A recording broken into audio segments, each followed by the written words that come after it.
Good afternoon, or should I say evening, morning. Morning? At any rate, I am the Game Master. Pleased to make your acquaintance. Before we begin, there is something I must tell you. You see, my job is to draw you into this world with my voice and cards, which is why I believe it best for you to play with the sound on. In fact, I insist on it. However, as you can see, my voice is subtitled, so you can always read along as well. Now then, are you ready? Let's begin. Welcome to Voice of Cards. You are about to take the first steps of your adventure. Through a realm of sword and sorcery you will travel, battling bloodthirsty monsters as you strive to realize your ambitions. I have every faith you will accomplish great things here. I am merely a witness to your exploits. Now then, your departure draws nigh. May your journey be a safe one.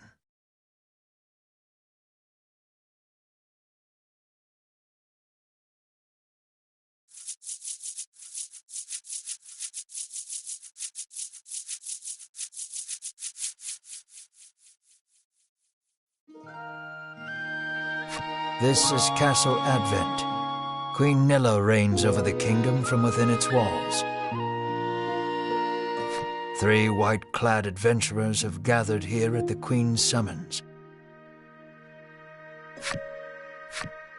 Present yourselves, O faithful of the Ivory Order.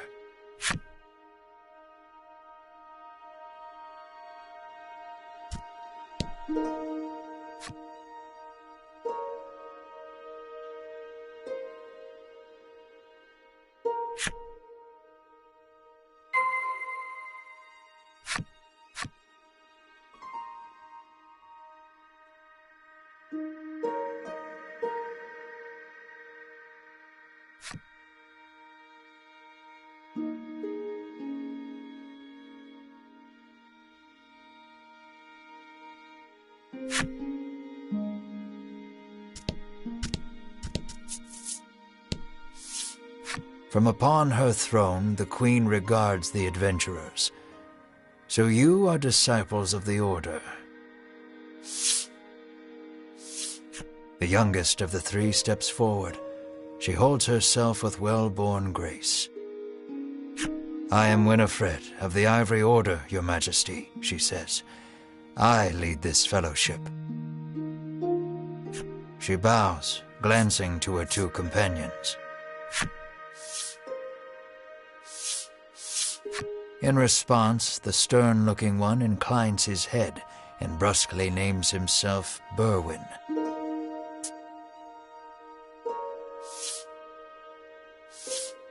The older man is the picture of courtesy as he genuflects and introduces himself as Hedwyn.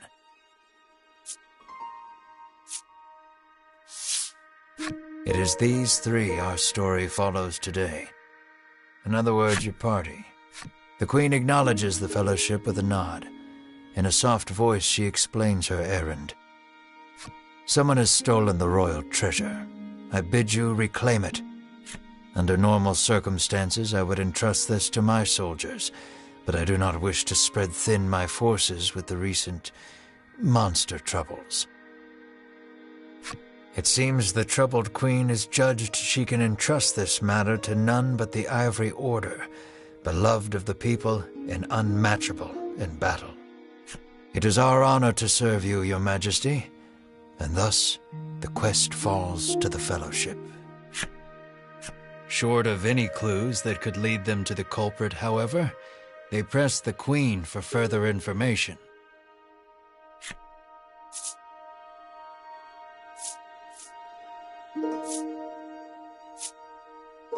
The Fellowship asks the Queen if she knows anything about the thief.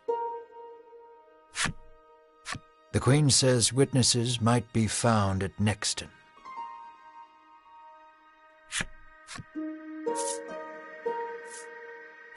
Usually, one would expect recompense for this sort of undertaking. As demanding a reward would go against the tenets of the Ivory Order, you hold your tongue. The Queen, however, has already said she will reward the Fellowship with whatever they desire.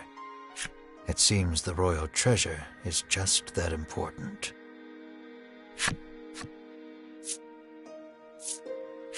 The Fellowship asks the Queen what the royal treasure is.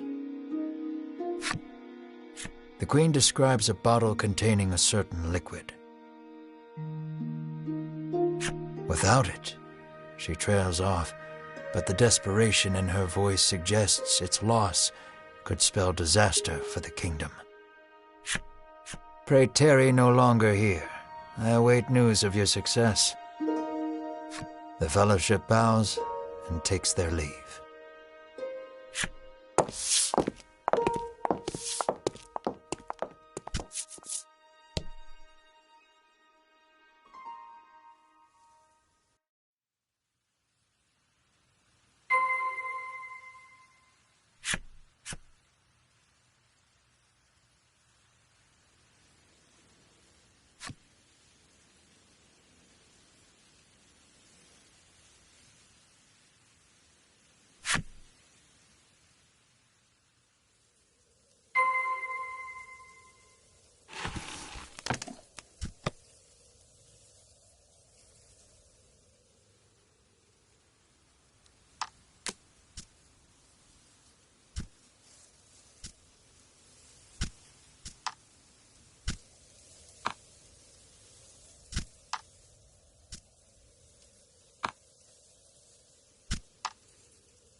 The castle gates are sealed shut.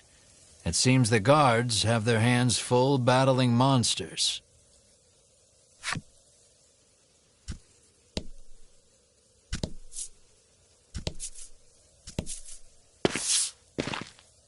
We can waste no time finding the treasure. Winifred strides toward town. Wait, cries Berwin, blocking Winifred's path. A monster. You dare stand in our way? Hedwyn scowls at the foul creature. It lunges at the Fellowship.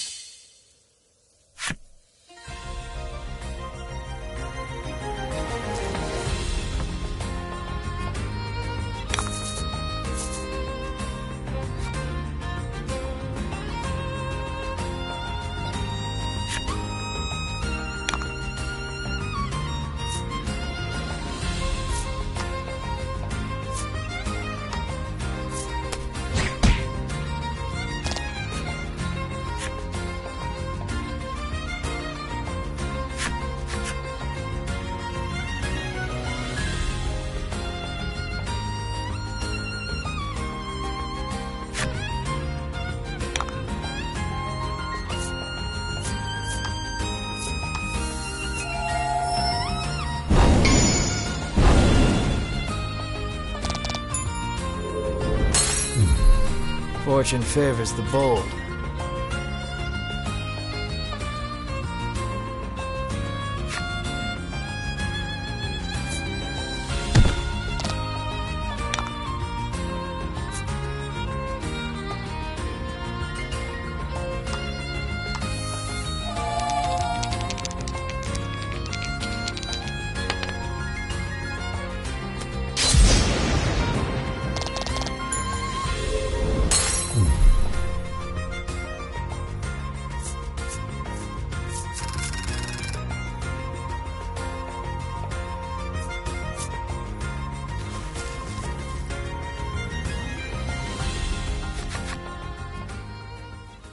Winifred heaves a disgruntled sigh as she smooths her rumpled garb.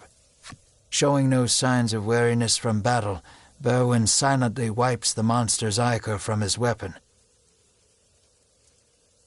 Hedwyn inspects the remains of their foe.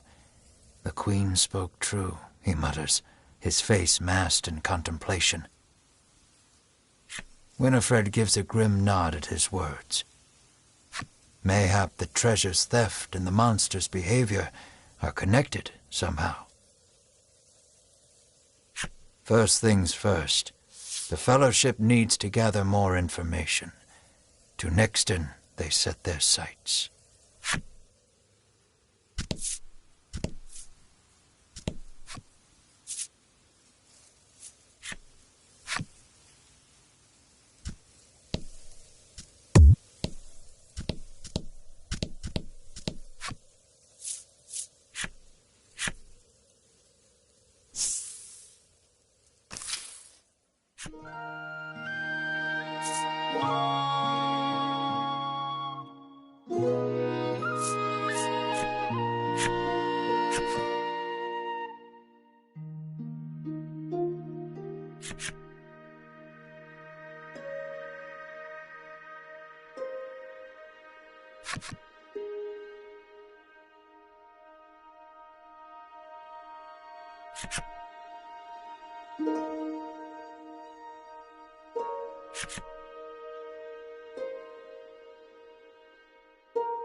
"How may I help you?"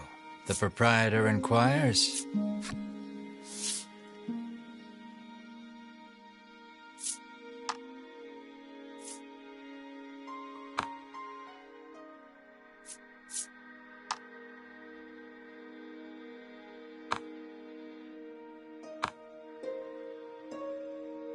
"Will that be all?" the proprietor asks.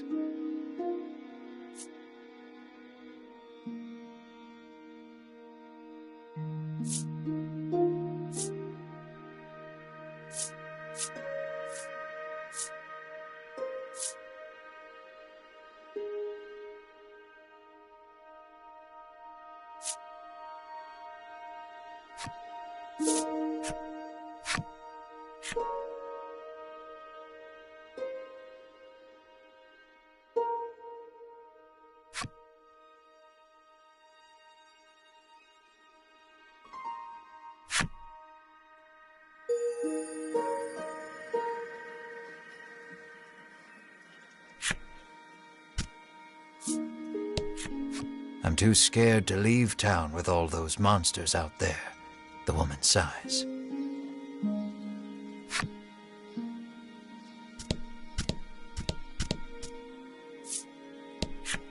The man helpfully advises you take the opportunity to purchase equipment and curatives while you are in town.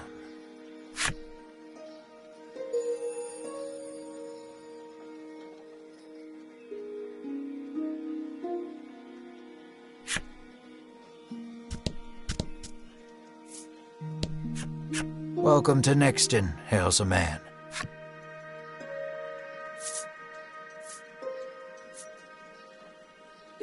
The Fellowship asks if he's heard anything about the theft of the royal treasure. The man's eyes widen. He leans close to Winifred and whispers something in her ear. "Welcome to Nexton."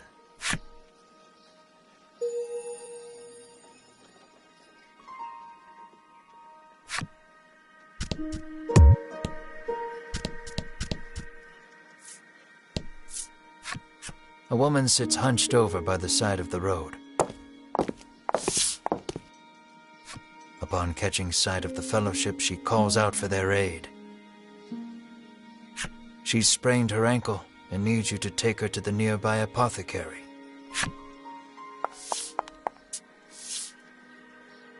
Winifred rushes to her and helps her up.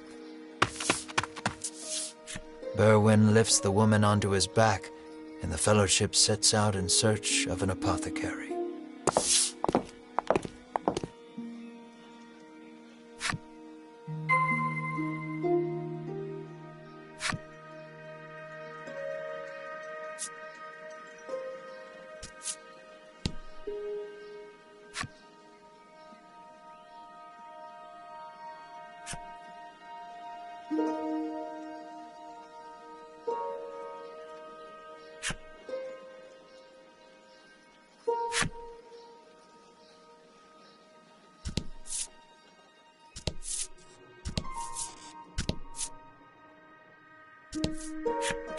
Apparently, there's a monster lurking around the outskirts of town stealing medicine, and only medicine.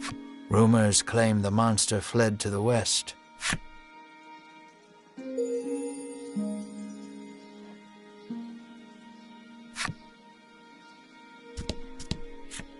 You make your way to the inn, where you're greeted with a hearty hello by the owner. You're from the Ivory Order, aren't you? Thanks to a royal decree, you're allowed to stay the night for free, and you're not about to refuse such hospitality.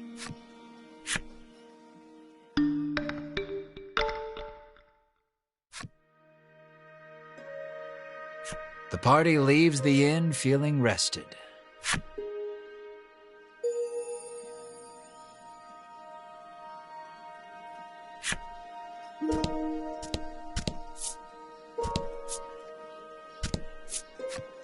An innocent-looking young boy accosts the Fellowship. "Want to play a game with me?" he asks expectantly. In this parlor, you can play cards. The child rambles on, wheedling you. "I'll give you this if you play with me."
The woman begs the Fellowship for their autographs.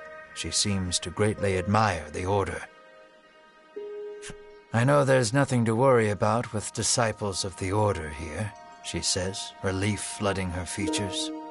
Upon asking, the woman says she was attacked by a monster outside of town. A strange creature, she says, nothing but bones, and it clutched a bottle of medicine as if its life depended on it.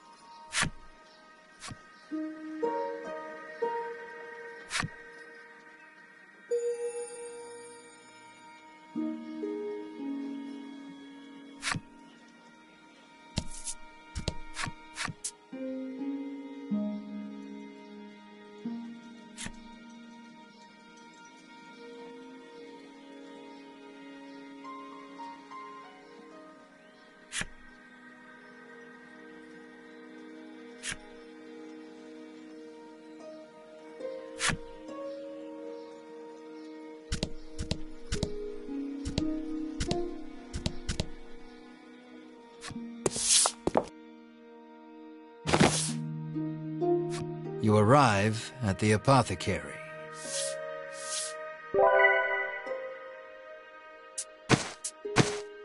After taking a curative, the woman begins hopping up and down. "Nothing holds a candle to Ivory Order medicine," she beams. She turns to the Fellowship, her eyes widening in surprise. "You three." It seems she's only now realized the Fellowship are disciples of the Ivory Order. The woman takes each of their hands in turn, thanking them for their service. The Ivory Order is famous for providing medical supplies throughout the realm, and indeed the wider world. Every smile the Order brings to someone's face makes Winifred proud to be a disciple.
"Nothing holds a candle to Ivory Order medicine," proclaims the woman, swigging this curative and that.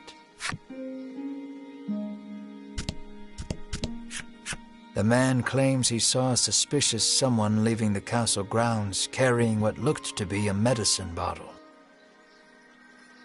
He didn't get a good look at their face, but says they were nothing but skin and bone. The Fellowship thanks the man for the useful information. Thanks to the information gleaned from the townsfolk, the Fellowship is all but certain of who has stolen the royal treasure. The first clue was the Queen's description of the treasure, a small bottle containing a certain liquid. Then there's the bony figure seen fleeing town, the skeletal monster clutching the bottle of medicine, and the monster that fled west. From all that information, the Fellowship distills the thief's true identity.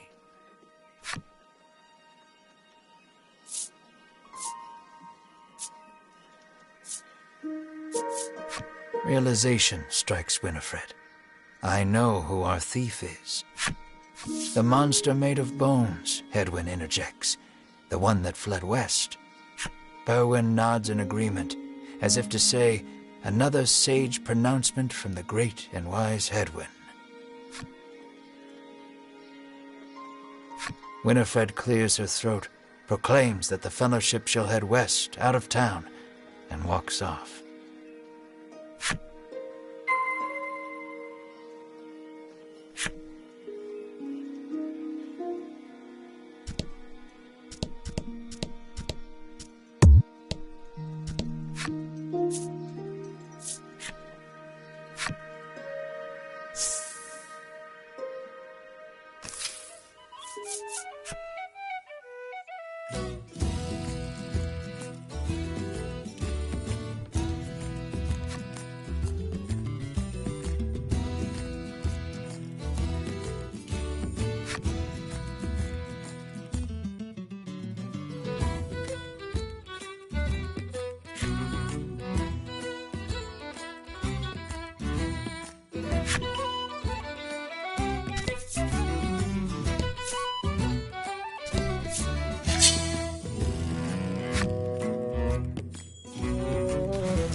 bizarre rock appeared. It seems primed to explode.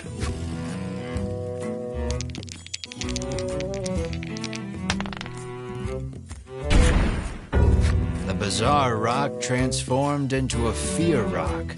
The only way out of this fight is through it.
Good work.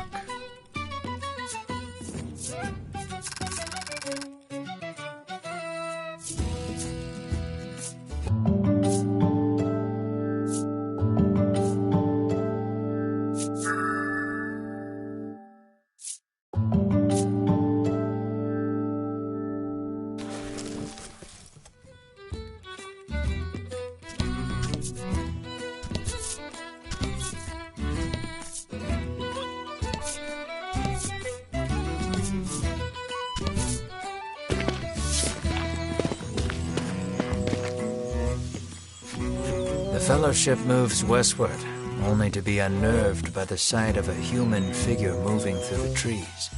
The presence of large packs suggests a traveler.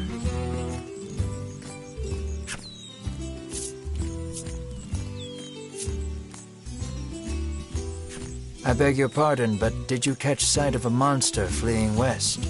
Winifred inquires. He gives her a puzzled look. There's nothing out there but the sea, he says. That and a cave full of monsters on the opposite shore. I suspect you might find your quarry there. The Fellowship exchange glances and nod as if to say, then that is where we shall go. Alas, they will need a boat to cross the sea. The traveler hoists his packs, suggests the Fellowship speak to the fishermen on the western shore, and takes his leave.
Let's not go there just yet.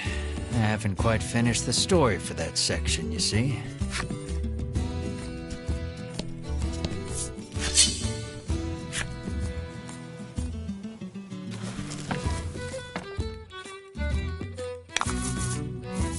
Let's do this.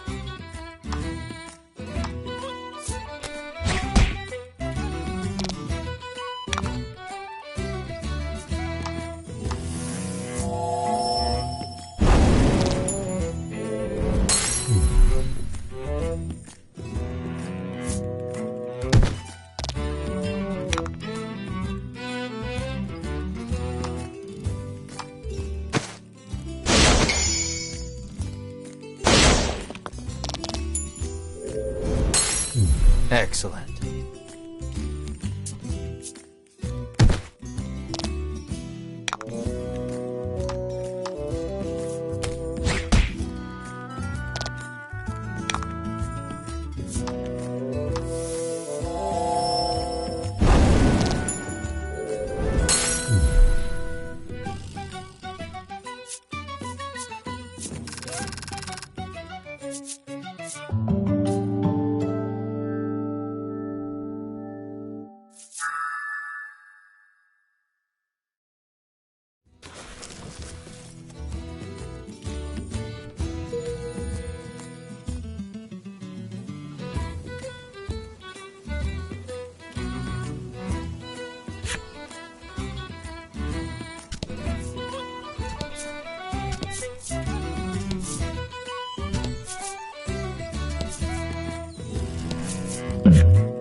A monster appears to be in pain. Seems the poor thing's been poisoned. You may be able to aid it by administering some antidote.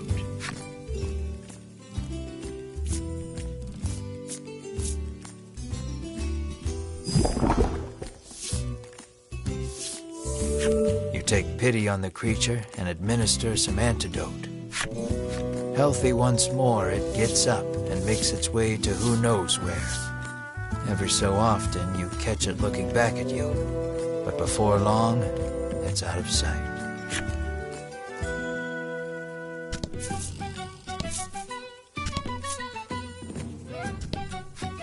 The Fellowship comes upon an anchored ship. Close by, a fisherman of exquisite physique hauls a net out of the water, his muscles rippling. This is no time for lustful reverie. Winifred races to his side and asks that he give the Fellowship safe passage aboard the ship. That vessel is cursed, the fisherman mutters, trembling. Night after night, it leaves port without a soul aboard, headed I know not where. Come morning, it is once again anchored here. This, to the fisherman's mind, is the result of a curse. His head drops into his hands. With but a single dispeller, I am certain I could lift it and sail away. Alas, the Fellowship find themselves without any dispeller. They resolve to return to Nexton and find some.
Don't hold back.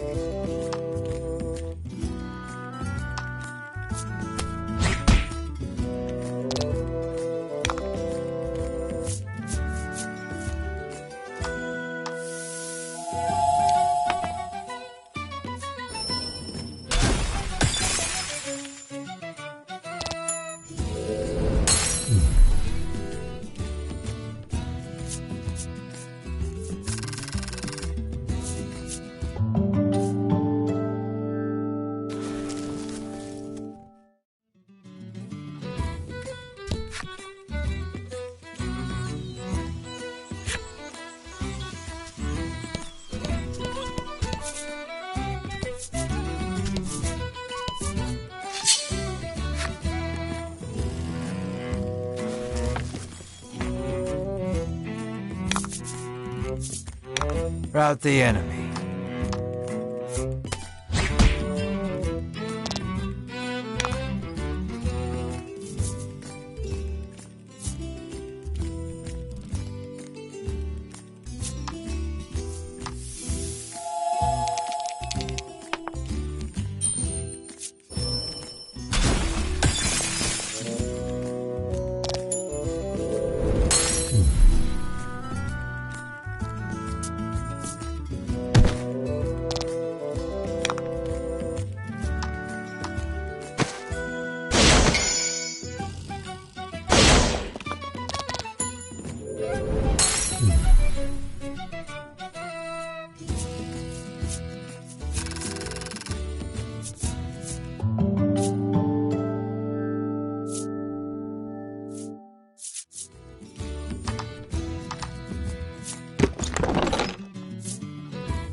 The Bizarre Rock transformed into an Aqua Rock. The only way out of this fight is through it.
Rout the enemy.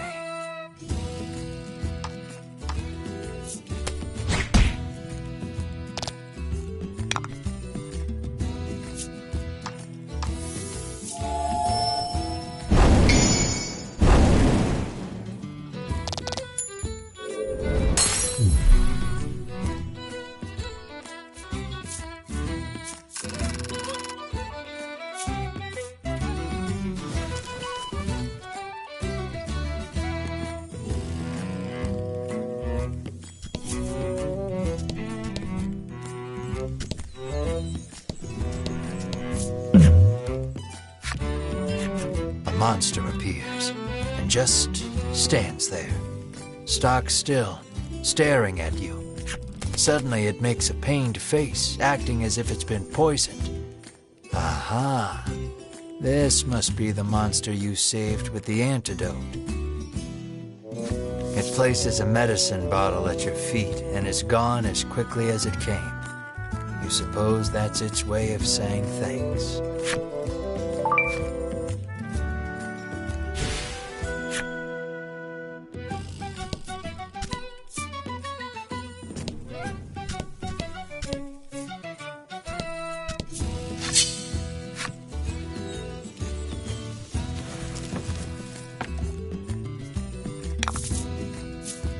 Don't hold back.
About the enemy.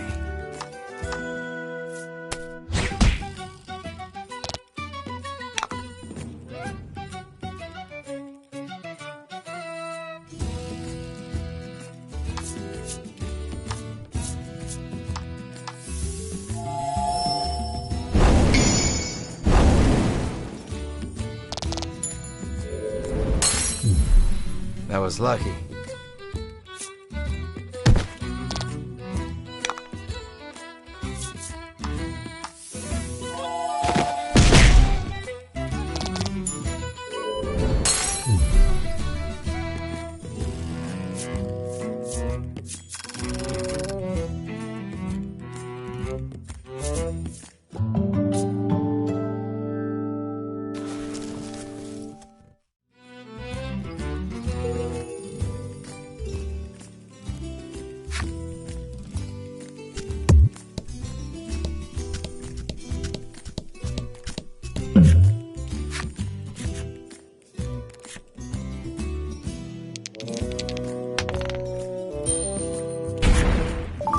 The bizarre rock transformed into a treasure rock.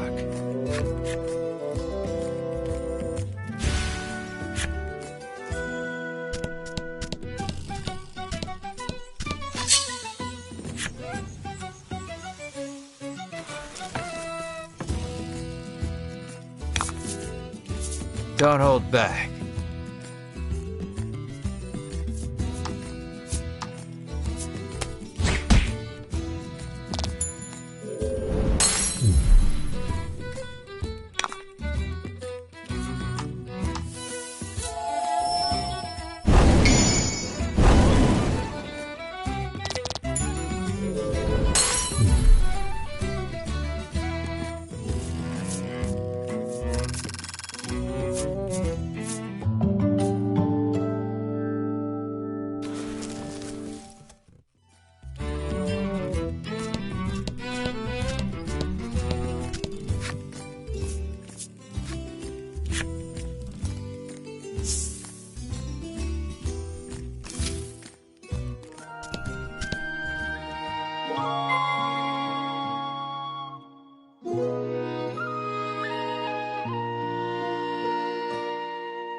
The Fellowship hears a young man arguing with the apothecary.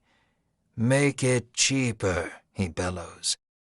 As the Fellowship approaches the door to intervene, the young man bursts out of the shop.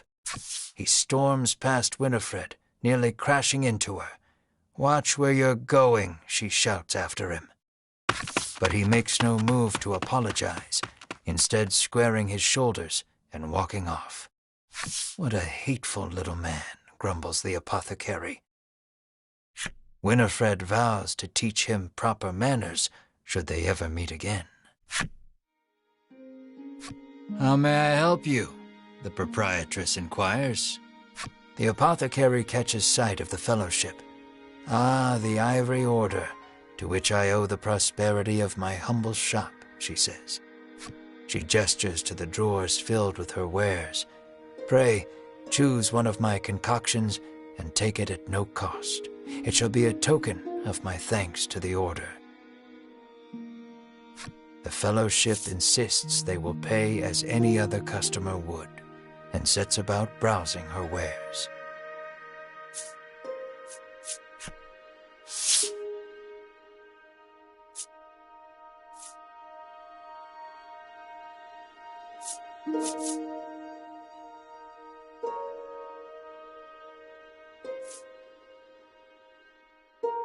"Will that be all?" the proprietress asks.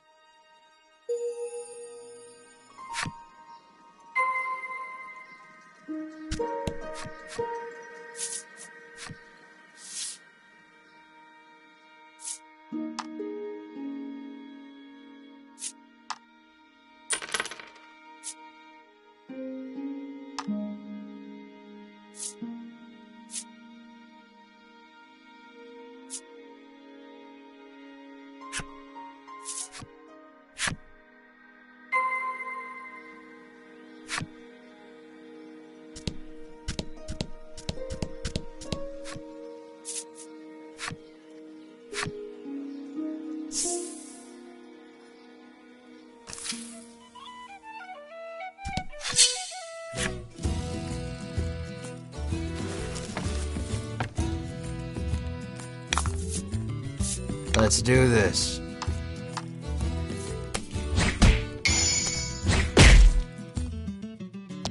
Oh?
And fight.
Winifred hands the despairing fisherman a dispeller and asks again for safe passage to the cave beyond the sea. The fisherman snatches up the concoction, so delighted that his pectoral muscles begin twitching. The fellowship politely ignores this fact. He opens the bottle and proceeds to douse the ship.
Are you ready to set sail for the cave?